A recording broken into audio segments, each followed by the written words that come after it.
بسم اللہ الرحمن الرحیم۔ السلام علیکم ناظرین، حضرت داؤد علیہ السلام کو ان خداداد صلاحیتوں کی بدولت پورے علاقے میں پسندیدہ نظروں سے دیکھا جاتا تھا۔ ان کی شخصیت اتنی مسحور کن تھی کہ جو بھی اسے دیکھتا اسے متاثر ہوئے بغیر نہ رہتا۔ رنگ سرخ و سفید تھا اور خد و خال حسین، گفتگو میں سلیقہ اور احترام تھا، قد پستہ، آنکھوں میں بھورا پن اور سر کے ایک گوشے میں گنج پن تھا۔ یاد رہے کہ حضرت داؤد علیہ السلام یہودا کی نسل سے ہیں۔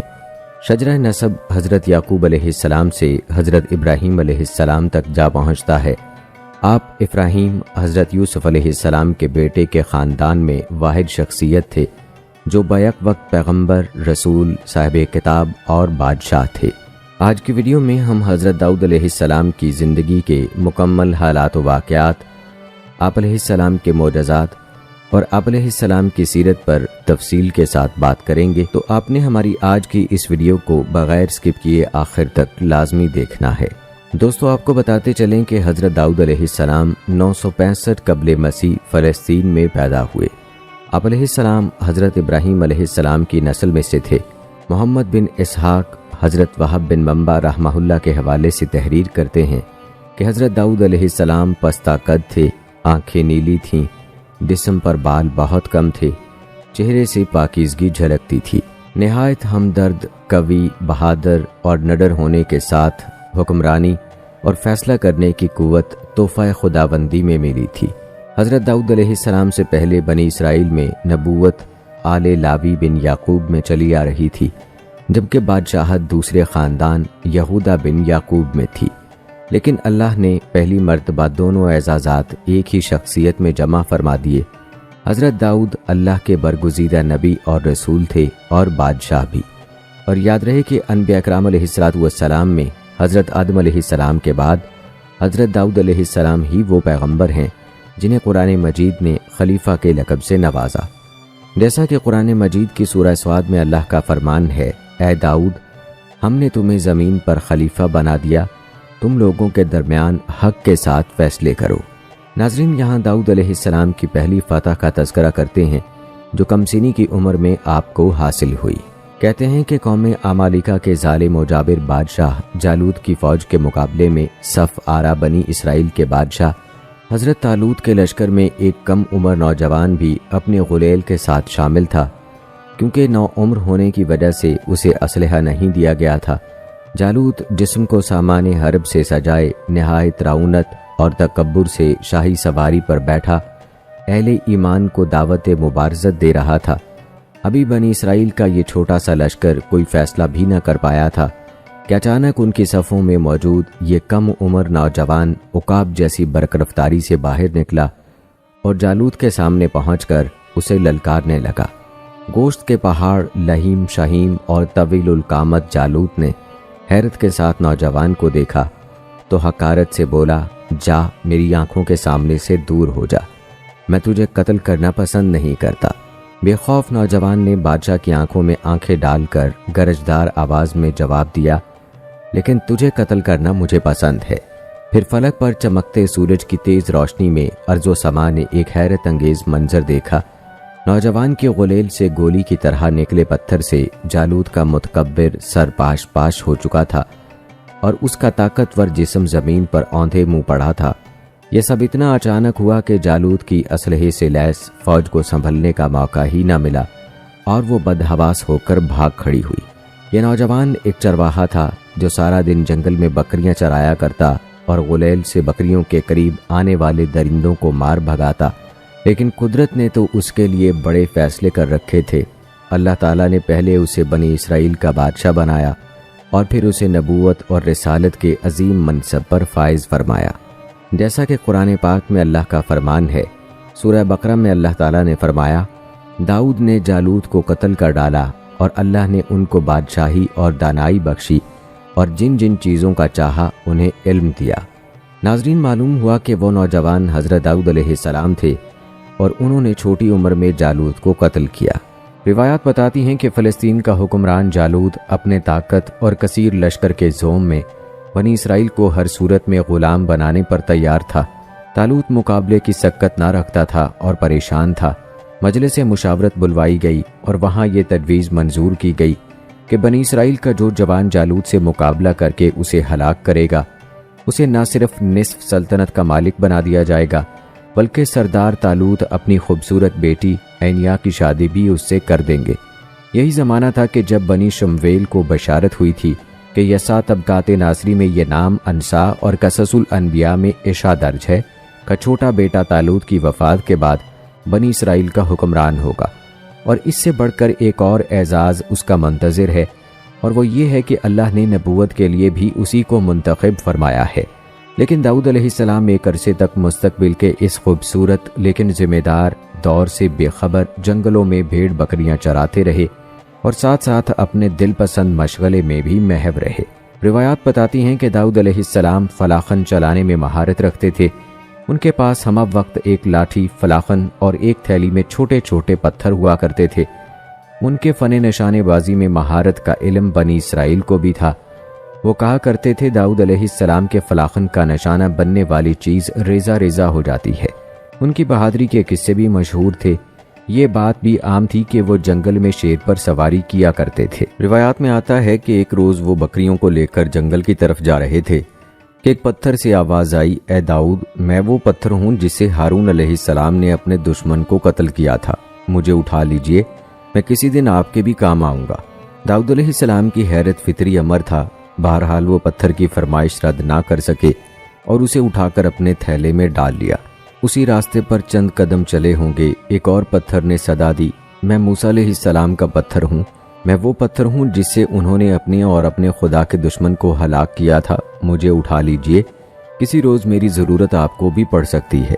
داؤد علیہ السلام حیرت زدہ تھے کہ ایک عرصے سے ان کا جنگل میں آنا جانا لگا ہے، لیکن کبھی ایسا نہ ہوا جو کچھ آج ہو رہا ہے۔ اسی فکر میں وہ چلے جا رہے تھے کہ ایک اور پتھر کی آواز نے انہیں رکنے پر مجبور کیا۔ اے داؤد علیہ السلام، میں اللہ کے نبی داؤد علیہ السلام کا پتھر ہوں، میں ہی وہ پتھر ہوں جس سے آپ جالوت کا خاتمہ کر کے سلطنت ہی نہیں نبوت کے بھی حقدار ہوں گے۔ آپ پر حیرت و استعجاب کی کیفیت تو یقیناً طاری تھی، لیکن آپ خوف زدہ نہ تھے۔ آپ نے وہ تیسرا پتھر بھی اٹھا کر اپنے تھیلے میں ڈال لیا۔ ابھی وہ پتھر بقیہ دو پتھروں سے ٹکرایا ہی تھا کہ داؤد علیہ السلام کے دیکھتے ہی دیکھتے تینوں پتھر ایک دوسرے میں ضم ہو کر ایک بڑے پتھر کی شکل اختیار کر گئے۔ داؤد علیہ السلام ان معجزوں سے اندازہ لگا چکے تھے کہ اللہ ان کے سپرد کوئی اہم ذمہ داری کرنا چاہتا ہے۔ اس تحیر کی فضا کو قائم ہوئے زیادہ دیر نہ ہوئی تھی کہ بادشاہ طالوت کی جانب سے کی جانے والی پیشکش کی آواز ان کے کان میں بھی پڑی۔ منادی کرنے والا ایک ہی اعلان بار بار دہرائے جا رہا تھا۔ اعلان سنتے ہی انہیں پتھروں کی گفتگو یاد آئی اور وہ فوراً ہی بادشاہ کے دربار میں حاضر ہوئے اور اسے بتایا کہ میں ہی وہ نوجوان ہوں جو جالوت کو قتل کر کے اس کا سر آپ کے قدموں میں لا رکھے گا۔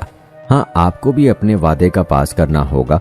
داؤد علیہ السلام کے لہجے میں ایسی فیصلہ کن قوت موجود تھی کہ بادشاہ کو یقین ہو گیا کہ یہ شخص جو کہہ رہا ہے ضرور کر دکھائے گا۔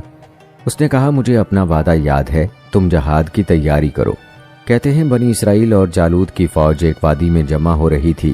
جالوت کا عظیم لشکر اور جنگی ساز و سامان اور گھوڑوں کی تعداد طالوت کے لشکر کی ہمت پست کرنے کے لیے کافی تھی، لیکن طالوت اپنے مجاہدین کی ہمت بڑھا رہا تھا۔ جالوت طالوت کے مقابلے میں کم عمر بھی تھا، قداور بھی اور زبردست ڈیل ڈول کا مالک بھی۔ اس کا سارا جسم پیتل کی زرہ نے محفوظ کر رکھا تھا، سر پر بھی پیتل ہی کا مضبوط خود پہن رکھا تھا۔ اس کے پورے جسم میں صرف آنکھیں ہی کھلی تھیں، باقی تمام جسم دھاتوں کے نہ ٹوٹنے والے حصار میں مقید تھا۔ دوستو، روایات میں جالوت کے قد و قامت اور لباس کی تفصیل یوں بتائی جاتی ہے، اس کا قد 6 ہاتھ اور 1 بالش تھا اور اس کے سر پر پیتل کا خود تھا اور وہ پیتل ہی کی زرہ پہنے ہوئے تھا جو تول میں 5000 پیتل کی مسکال کے برابر تھا، اور اس کی ٹانگوں پر پیتل کے 2 شاک پوش تھے اور اس کے دونوں شانوں کے درمیان میں پیتل کی ایک برچھی تھی۔ اس کے بھالے کی چھڑ ایسی تھی جیسے جولاہے کا شہتیر اور اس کے نیزے کا پھل جو 600 مسکال لوہے کا تھا۔ میدان جنگ پہنچ کر جالوت نے للکارا، کوئی ہے جو میرا مقابلہ کرنے کی جرت کرے اور مجھے ہلاک کر کے اپنے بادشاہ کی طرف سے اعلان کیے گئے انعام کا حقدار ٹھہرے؟ جالوت کا حلیہ اور پھر دبنگ آواز، کسی میں اس للکار کا جواب دینے کی جرت نہ ہوئی۔ جالوت نے چند مرتبہ اپنی بات دہرائی اور جواب نہ پا کر اکڑتا ہوا واپس ہوا۔ یہی وہ لمحہ ہے کہ طالوت کے لشکر میں ہلچل پیدا ہوئی لشکر کی پچھلی صفوں سے ایک نوجوان جس کا جسم زرہ سے آزاد اور سر خول سے بے نیاز تھا سامنے آیا اور جالوت کو للکارا۔ جالوت اس نوجوان کو دیکھ کر ہنسا، کیا میں کوئی کتا ہوں جو تو ایک لاٹھی لیے میرے مقابل آیا ہے؟ داؤد علیہ السلام کا جواب یہی تھا کہ ہاں، میرے نزدیک تیری حیثیت ایک کتے سے زیادہ نہیں ہے، تیرے لیے میری یہ لاٹھی کافی ہے۔ جالوت کا غصے سے پاگل ہو جانا انہونی بات نہ تھی، اس نے بہت برا بھلا کہنا شروع کیا۔ داؤد علیہ السلام اطمینان سے سنتے رہے، وہ جانتے تھے کہ حق کی باطل پر فتح انہی کے مقدر میں لکھی جا چکی ہے۔ خود پر اعتماد اور اللہ پر یقین نے انہیں جرت عطا کی۔ وہ مسکراتے ہوئے جالوت کی جانب بڑھتے گئے، خاموشی سے تھیلے سے پتھر نکالا، فلاخن میں رکھا اور مہارت کے ساتھ اس کے ماتھے کا نشانہ لے ڈالا۔ خدا کی قدرت سے ہوا کا ایک جھونکا ایسا آیا کہ جالوت کا وزنی خود، جس کا وزن 80 سیر اور طبقات ناصری کے مؤلف و مترجم غلام رسول مہر کے مطابق 60 سیر تھا، ایسے اڑ گیا جیسے ایک سوکھا پتا اڑتا ہے۔ داؤد علیہ السلام کا فلاخن سے پھینکا گیا پتھر فضا میں ہی 3 حصوں میں منقسم ہو گیا، 2 ٹکڑے دائیں بائیں جانب سے نکلے اور تیسرا عین پیشانے کی درمیان میں لگا اور پیشانی چیر کر دوسری جانب سے نکل گیا۔ جالوت کے گھوڑے سے گرتے ہی داؤد علیہ السلام نے اس کا سر تن سے جدا کیا اور طالوت کے پاس لے گئے، یعنی جالوت کے داووں کا پول کھلنے میں لمحہ بھر نہ لگا۔ فلسطینی فوج اچانک بازی پلٹتے دیکھ کر سراسیمگی کا شکار ہوئی۔ خود بنی اسرائیل بھی نہ جان پائے کہ اس ایک لمحے میں کیا ہو گیا ہے، لیکن جلد ہی معاملے کی تہہ تک پہنچ گئے اور ایک نئی قوت کے ساتھ دشمنوں پر ٹوٹ پڑے اور فلسطینیوں کو اپنے علاقے سے نکال باہر کیا۔ روایات بتاتی ہیں کہ طالوت نے اپنا وعدہ نبھایا، آدھی سلطنت عطا کی اور بیٹی کی شادی داؤد علیہ السلام سے کر دی۔ تمام بنی اسرائیل داؤد علیہ السلام کی بہادری اور عدل و انصاف کی وجہ سے بہت عزت کرتے تھے۔ حکومت کے نظم و نسق میں بہتری کے لیے انہوں نے کچھ ایسے اصول و ضوابط تشکیل دیے جو مملکت کی مضبوطی اور عوام کی فلاح و بہبود سے تعلق رکھتے تھے۔ عوام جان گئے کہ اب انہیں جو حکمران میسر آیا ہے وہ ان کا بہی خواہ ہے۔ کہتے ہیں داؤد علیہ السلام کی مقبولیت اعلیٰ انتظامیہ ہی نہیں، خود طالوت کی نگاہوں میں بھی کھٹکنے لگی۔ طالوت نے آپ کو راستے سے ہٹانے کا منصوبہ بنایا، لیکن وہ اس کے اپنے بیٹے یوتن کی وجہ سے ناکام ہو گیا، کیونکہ وہ جانتا تھا کہ اس کا باپ احسان فراموش کا مرتکب ہو رہا ہے۔ داؤد علیہ السلام کے علم میں یہ بات آئی تو انہیں بہت افسوس ہوا۔ ان کی بیوی انیا بھی باپ کی اس حرکت سے شرمندہ تھی۔ اس نے آپ کے دل سے اس افسوسناک صورتحال کو مٹانے کی کوشش کی۔ آپ وقتی طور پر راضی ہو گئے، لیکن آپ جان چکے تھے کہ یہ سلطنت و بادشاہت آپ کی زندگی کا مقصد نہیں ہو سکتا۔ ایک روز آپ نے خاموشی کے ساتھ سب کچھ چھوڑ کر گمنامی کی زندگی میں قدم رکھا۔ بنی اسرائیل اپنے بادشاہ کی اس حرکت سے ناراض تھے۔ روایات بتاتی ہیں کہ طالوت کی بادشاہت ختم ہوئی تو بیٹے یوتن نے دل برداشتہ ہو کر خودکشی کر لی۔ انیا بھی آپ کی جدائی کے صدمے سے جاں بحق نہ ہو سکی۔ بنی اسرائیل آپ علیہ السلام کی تلاش میں سرگرداں تھے، آخر انہوں نے آپ کو پا لیا۔ ان کے مجبور کرنے پر آپ ان کی سلطنت کی ذمہ داری سنبھالنے پر راضی ہوئے اور دین اور دنیا کے کاروبار ساتھ ساتھ چلنے لگے۔ دوستو، یاد رہے کہ اللہ تعالیٰ انعامات و اکرام بھی ظرف کے مطابق ہی عطا کرتا ہے۔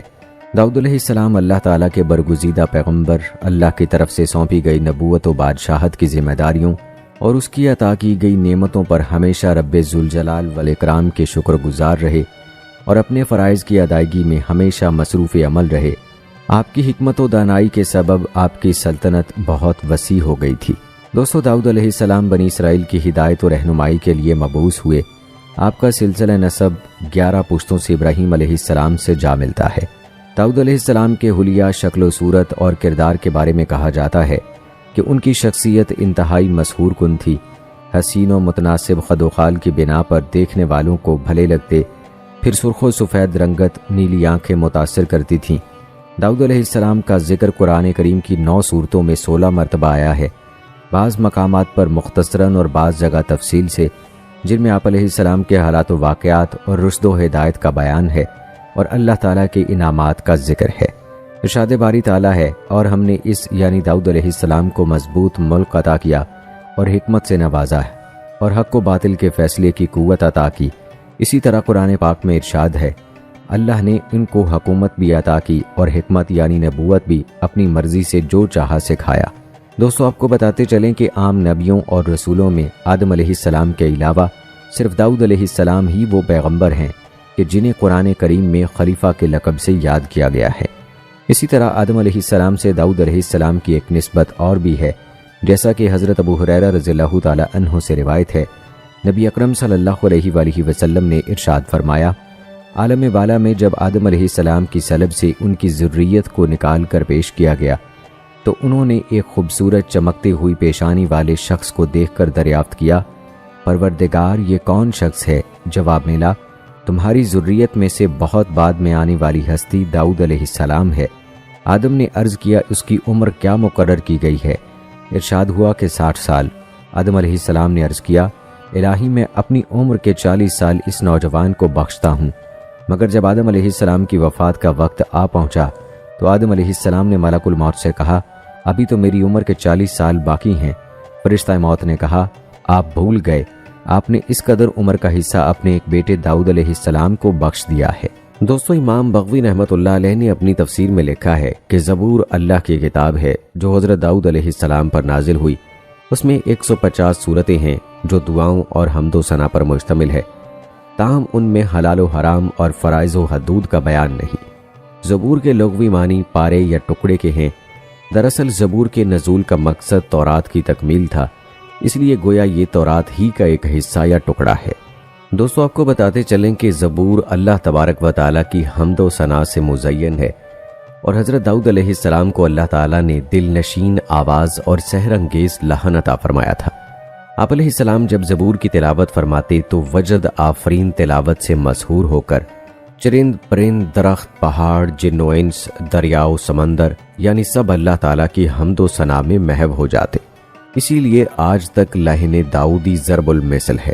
مسند احمد میں حضرت ابو ہریرہ رضی اللہ تعالی عنہ سے مروی ہے کہ رسول اکرم صلی اللہ علیہ وآلہ وسلم نے فرمایا کہ داؤد علیہ السلام پر قرأت کو آسان اور ہلکا کر دیا گیا تھا۔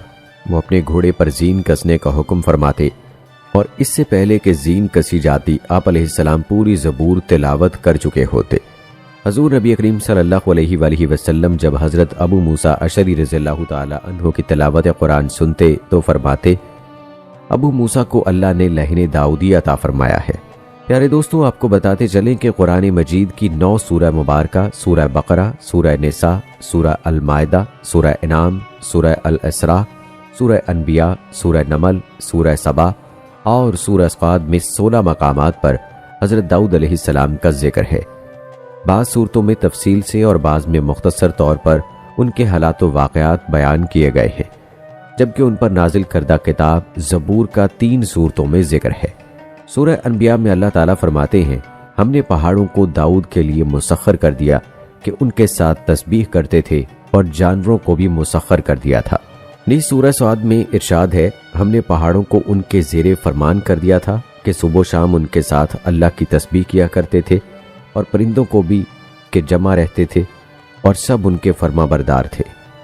مفسرین کے مطابق اللہ تبارک و تعالیٰ نے پہاڑوں، پرندوں اور جانوروں کو حکم دیا تھا کہ جب حضرت داؤد علیہ السلام اللہ تعالیٰ کا ذکر کریں تو وہ سبھی ان کلمات کو دہرائیں۔ جب وہ زبور کی تلاوت کرتے تو پرندے بھی ہوا میں ٹھہر کر ان کے ساتھ ذکر الہی میں شامل ہو جاتے۔ اسی طرح پہاڑ، شجر اور دیگر جانور بھی ان کے ساتھ اللہ تعالیٰ کی تسبیح کرتے۔ اللہ رب العزت نے پتھروں اور درختوں میں بھی ایک طرح کی زندگی رکھی ہے، یہ الگ بات ہے کہ ہمیں اس کا شعور نہیں۔ سورہ بنی اسرائیل کی آیت نمبر 44 میں اللہ تعالیٰ فرماتے ہیں، ساتوں آسمان اور زمین اور جو بھی ان میں ہے وہ سب اسی کی تسبیح کر رہے ہیں، ایسی کوئی چیز نہیں جو اسے پاکیزگی اور تعریف کے ساتھ یاد نہ کرتی ہو۔ ہاں، یہ صحیح ہے کہ تم اس کی تسبیح کو سمجھ نہیں سکتے۔ دوستو، یہ آپ علیہ السلام کا ایک عظیم معجزہ تھا کہ ہر چیز آپ کے ساتھ مل کر اللہ کی تسبیح کرتی تھی، اور اس کے علاوہ بھی اللہ نے آپ علیہ السلام کو معجزات عطا کر رکھے تھے۔ سورہ سبا کی آیت نمبر 10 اور 11 میں اللہ تبارک و تعالیٰ نے حضرت داؤد علیہ السلام کو دوسرا معجزہ یہ عطا فرمایا تھا کہ لوہے کو ان کے لیے موم کی طرح نرم فرما دیا، جیسا کہ اللہ تعالیٰ نے ارشاد فرمایا، اور ان کے لیے ہم نے لوہے کو نرم کر دیا کہ کشادہ زرہیں بناؤ اور کڑیوں کو اندازے سے جوڑو اور نیک عمل کرو۔ حضرت حسن بصری رحمۃ اللہ علیہ، قتادہ اور اعمش رحمۃ اللہ علیہ فرماتے ہیں کہ اللہ نے لوہے کو ان کے لیے نرم کر دیا، حتیٰ کہ بغیر آگ و بھٹی کے اپنے ہاتھ کے ساتھ اسے ہر طرح سے موڑ لیا کرتے تھے، انہیں لوہا موڑنے کے لیے ہتھوڑے کی ضرورت پڑتی اور نہ کسی دوسرے اوزار کی۔ وہ موم کی طرح ہاتھ سے ان کی کڑیاں بنا لیتے تھے۔ حضرت قتادہ رحمۃ اللہ علیہ فرماتے ہیں کہ سب سے پہلے شخص جنہوں نے کڑیوں کی انتہائی محفوظ زرہ بنائی وہ حضرت داؤد علیہ السلام ہیں۔ اس سے پہلے صاف چادر کی زرہیں بنتی تھیں۔ ابن شوذب رحمۃ اللہ علیہ فرماتے ہیں کہ آپ علیہ السلام دن میں ایک زرہ بنا لیا کرتے جو 600 درہم میں فروخت ہوتی تھی۔ دوستو، جہاں تک بات ہے زرہ سازی کی حکمت کی تو اللہ تعالیٰ ارشاد فرماتے ہیں سورہ انبیاء میں فرمایا، اور ہم نے اسے یعنی داؤد علیہ السلام کو تمہارے لیے لباس بنانے کا ہنر سکھایا تاکہ لڑائی کے ضرر سے تمہارا بچاؤ ہو۔ تفسیر ابن کثیر میں حافظ ابن عساکر رحمۃ اللہ علیہ کی روایت ہے کہ حضرت داؤد علیہ السلام اپنی خلافت کے زمانے میں بھیس بدل کر بازاروں میں جاتے اور لوگوں سے پوچھا کرتے کہ داؤد کیسے آدمی ہیں۔ چونکہ سلطنت میں عدل و انصاف عام تھا اور لوگ آرام و عیش سے رہتے تھے، کسی کو حکومت سے شکایت نہ تھی، اس لیے آپ علیہ السلام جس سے بھی سوال کرتے وہ حضرت داؤد علیہ السلام کی تعریف ہی کرتا۔ اللہ تعالیٰ نے آپ علیہ السلام کی تعلیم کے لیے ایک فرشتے کو انسانی شکل میں بھیجا تو آپ علیہ السلام نے حسب عادت ان سے بھی یہی سوال کیا۔ فرشتے نے جواب دیا، داؤد علیہ السلام بہت اچھے آدمی ہیں، وہ اپنے نفس اور اپنی رعیت کے لیے بھی بہترین ہیں، مگر ان میں ایک عادت ایسی ہے کہ وہ نہ ہوتی تو کامل انسان ہوتے۔ داؤد علیہ السلام نے پوچھا وہ کیا عادت ہے؟ فرشتے نے کہا وہ اپنے اور اہل و عیال کے خرچ کے لیے بیت المال میں سے لیتے ہیں۔ یہ بات سن کر حضرت داؤد علیہ السلام نے دعا فرمائی، اے اللہ مجھے کوئی ایسا کام سکھا دے جو میں اپنے ہاتھ سے کروں اور اس کی اجرت سے اہل و عیال کے اخراجات پورے کر سکوں، عوام کی خدمت اور سلطنت کے تمام کام بلا معاوضہ کروں۔ ان کی دعا قبول ہوئی اور انہیں زرہ بنانے کا ہنر سکھا دیا گیا۔ اور دوستو، اب بات کرتے ہیں آپ علیہ السلام کی عبادت و اطاعت کی۔ قرآن مجید کی سورہ صاد کی آیت نمبر 17 میں اللہ تعالیٰ نے ارشاد فرمایا، ہمارے بندے داؤد علیہ السلام کو یاد کرو جو صاحب قوت تھے اور بے شک وہ رجوع کرنے والے تھے۔ مفسرین فرماتے ہیں کہ اس آیت مبارکہ میں اللہ تعالیٰ نے حضرت داؤد علیہ السلام کے بہت زیادہ عبادت میں مصروف رہنے کی جانب اشارہ فرمایا ہے۔ حدیث مبارکہ میں آتا ہے کہ اللہ تعالیٰ کو سب سے زیادہ محبوب نماز داؤد علیہ السلام کی نماز اور سب سے زیادہ محبوب روزے داؤد علیہ السلام کے روزے ہیں۔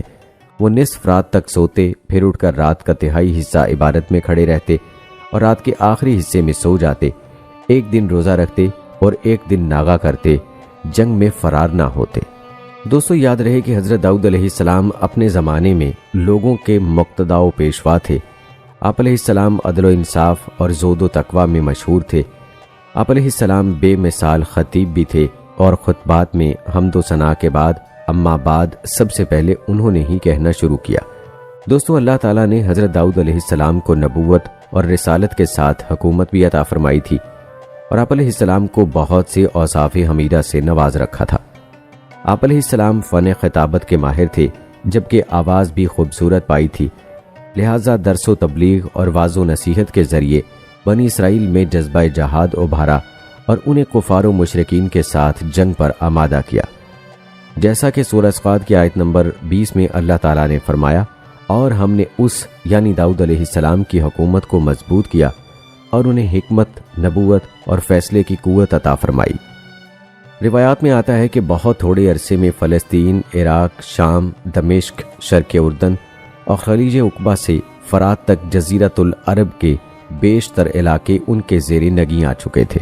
پیارے دوستو، اب بات کرتے ہیں بنی اسرائیل پر اللہ کے عذاب کی، جو نافرمان بندر اور خنزیر بن گئے۔ اس حوالے سے قرآن پاک میں اللہ تبارک و تعالیٰ نے سورہ بقرہ کی آیت نمبر 65 میں ارشاد فرمایا، اور تم ان لوگوں کو خوب جانتے ہو جو تم میں سے ہفتے کے دن مچھلی کا شکار کرنے میں حد سے تجاوز کر گئے تھے، تو ہم نے ان سے کہا ذلیل و خوار بندر ہو جاؤ۔ دوستو، مفسرین کے مطابق صورت مسخ ہونے کا یہ واقعہ حضرت داؤد علیہ السلام کے زمانے میں پیش آیا۔ بنی اسرائیل کے لیے ہفتے کا دن صرف عبادت کے لیے مخصوص تھا اور اس دن مچھلی کے شکار سمیت ہر دنیاوی کام ممنوع تھا، لیکن سمندر کے کنارے آباد مچھلی کے شوقین ان لوگوں نے حکم کی نافرمانی کی، جس پر اللہ تعالیٰ نے ان کی شکلوں کو مسخ کر دیا اور پھر 3 دن بعد وہ سب لوگ مر گئے۔ تفسیر قرطبی میں ہے کہ یہود نے شروع میں تو ہیلے بہانے کر کے مچھلیاں پکڑیں، پھر عام طور پر شکار کرنے لگے، تو ان میں 2 جماعتیں ہو گئیں۔ ایک جماعت میں علماء و صلحاء تھے جو انہیں اس کام سے روکتے، جبکہ دوسری جماعت نافرمان افراد پر مشتمل تھی۔ پھر بستی کے بھی 2 حصے کر لیے گئے اور ان کے باہمی تعلقات منقطع ہو گئے۔ ایک روز محسوس ہوا کہ جس حصے میں نافرمان رہتے ہیں وہاں بالکل سناٹا ہے۔ جب وہاں جا کر دیکھا گیا تو وہاں رہنے والوں کی صورتیں مسخ ہو چکی تھیں۔ حضرت قتادہ رحمۃ اللہ علیہ فرماتے ہیں کہ ان کے جوان، بندر اور بوڑھے خنزیر بنا دیے گئے تھے، مگر وہ اپنے رشتہ داروں انسانوں کو پہچانتے تھے اور ان کے قریب آ کر روتے تھے۔ یہاں پر ایک بات جو سمجھنا ضروری ہے وہ یہ ہے کہ ممسوخ قوم کی نسل نہیں چلا کرتی، اور اسی حوالے سے حضرت عبداللہ بن مسعود رضی اللہ تعالی عنہ سے صحیح مسلم میں منقول ہے کہ بعض لوگوں نے اپنے زمانے کے بندروں اور خنزیروں کے بارے میں حضرت صلی اللہ علیہ وآلہ وسلم سے دریافت کیا کہ کیا یہ وہی مسخ شدہ شکلوں والے یہودی ہیں؟ آپ صلی اللہ علیہ وآلہ وسلم نے فرمایا، اللہ تعالیٰ جب کسی قوم میں مسخ صورت کا عذاب نازل کرتے ہیں تو ان کی نسل نہیں چلتی، بلکہ چند روز میں ہلاک ہو کر ختم ہو جاتے ہیں۔ بندر اور خنزیر دنیا میں پہلے ہی سے موجود تھے۔ اور دوستو، آئیے آخر میں بات کرتے ہیں کہ حضرت داؤد علیہ السلام کے قصے سے ہمیں کیا سبق ملتا ہے۔ تو بتاتے چلیں کہ حضرت داؤد علیہ السلام کے قصے سے اہل ایمان کو شجاعت و بہادری کا درس ملتا ہے۔ میدان جنگ میں روسائے کفار کی للکار پر بہادر و شجاع مسلمانوں کا مبارزت کے لیے میدان میں کودنا ہمیشہ سے مسلمان شیر دل جوانوں کا محبوب مشغلہ رہا ہے۔ حضرت طالوت اپنی فوج کو لے کر جالوت کے سامنے صف آرا ہوئے تو وہ نہایت تکبر و غرور کے ساتھ سامنے آیا اور مسلمانوں کو مبارزت کے لیے پکارنے لگا۔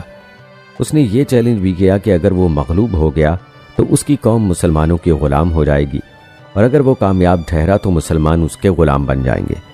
اس للکار پر غیور و شجاع حضرت داؤد علیہ السلام اس کے مقابلے میں آگے تشریف لائے اور تاک کر ایک پتھر اس کی پیشانی پر مارا، جس سے وہ زمین بوس ہو گیا۔ آپ نے نہایت پھرتی سے اس کا سر تن سے جدا کر دیا۔ کافروں نے اپنے نہایت بہادر سردار کا اتنی تیز رفتاری سے انجام بد دیکھا تو ان کے حوصلے جواب دے گئے، جبکہ مسلمانوں نے اپنے شیر دل جوان کے کارنامے کے بعد نہایت شجاعت سے جنگ لڑی اور کامیابی سے ہمکنار ہو گئے۔ حالانکہ وہ قلیل تعداد میں تھے، نہایت کثیر تعداد میں قتل ہوئے اور باقی زخمی حالت میں قیدی بنے۔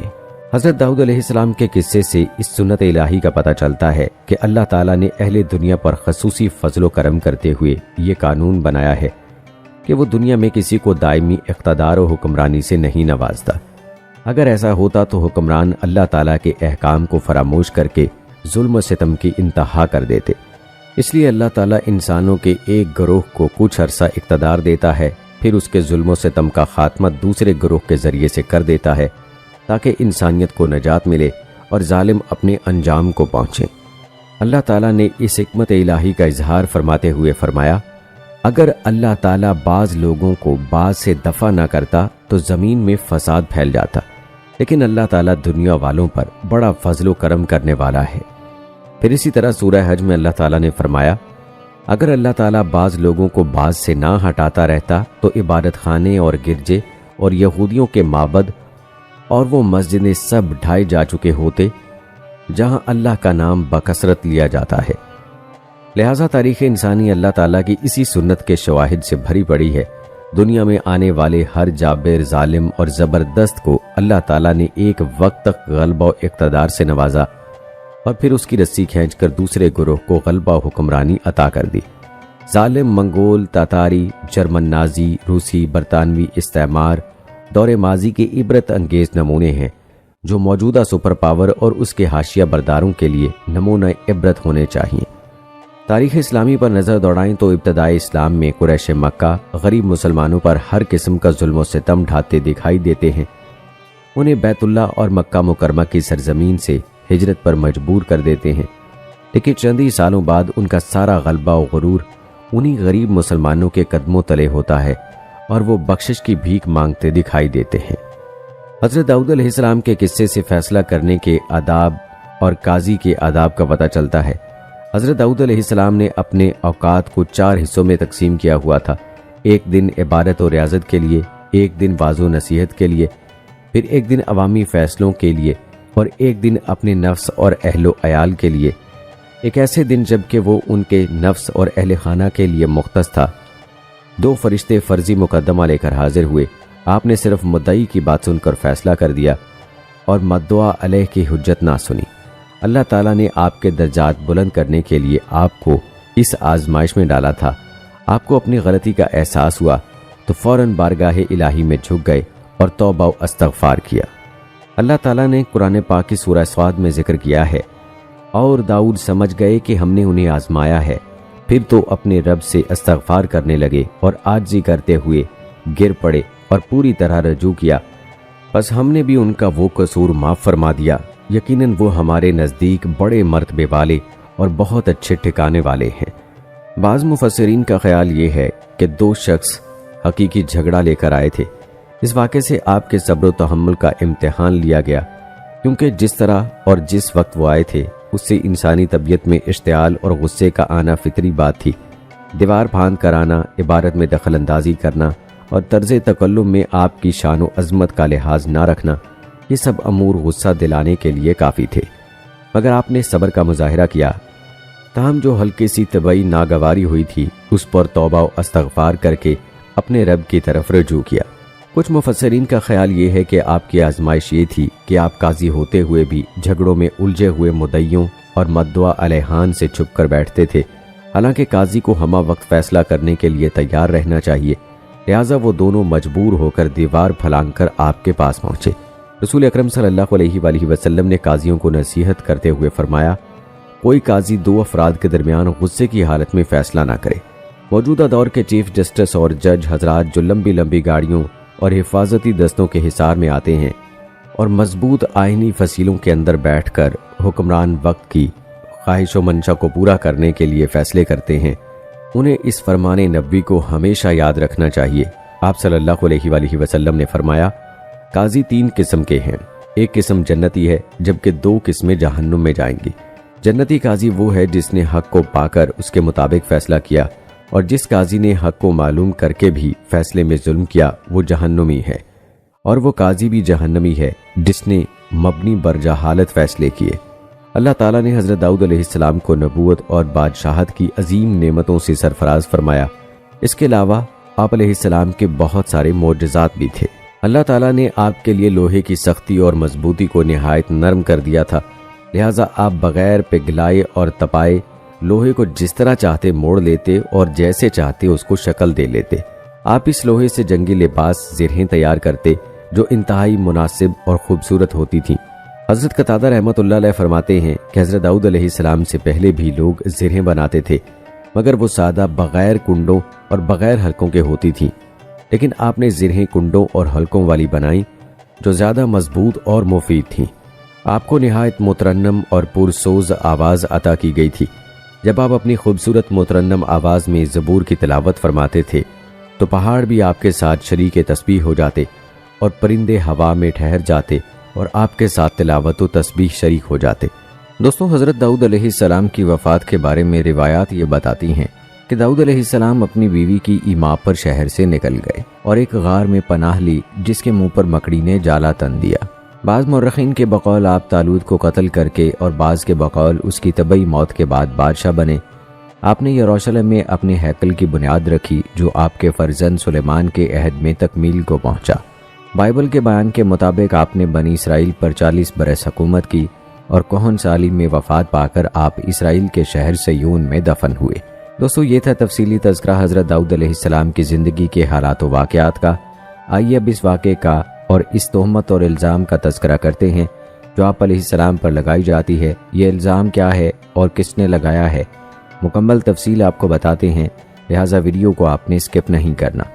دوستو، یہ تہمت قرآن پاک میں بیان کیے گئے دمبیوں والے واقعے سے متعلق ہے جو کہ بائبل میں یہودیوں کی جانب سے لگائی گئی ہے۔ یہ واقعہ قرآن پاک کی آیات میں اس طرح بیان ہوا ہے، اے نبی، صبر کرو ان باتوں پر جو یہ لوگ بناتے ہیں اور ان کے سامنے ہمارے بندے داؤد کا قصہ بیان کرو جو بڑی قوتوں کا مالک تھا، ہر معاملے میں اللہ کی طرف رجوع کرنے والا تھا۔ ہم نے پہاڑوں کو اس کے ساتھ مسخر کر رکھا تھا کہ صبح و شام وہ اس کے ساتھ تسبیح کرتے تھے، پرندے سمٹ آتے اور سب کے سب اس کی تسبیح کی طرف متوجہ ہو جاتے تھے۔ ہم نے اس کے سلطنت مضبوط کر دی تھی، اس کو حکمت عطا کی تھی اور فیصلہ کن بات کہنے کی صلاحیت بخشی تھی۔ پھر تمہیں کچھ خبر پہنچی ہے ان مقدمے والوں کی جو دیوار چڑھ کر اس کے بالا خانے میں گھس آئے تھے،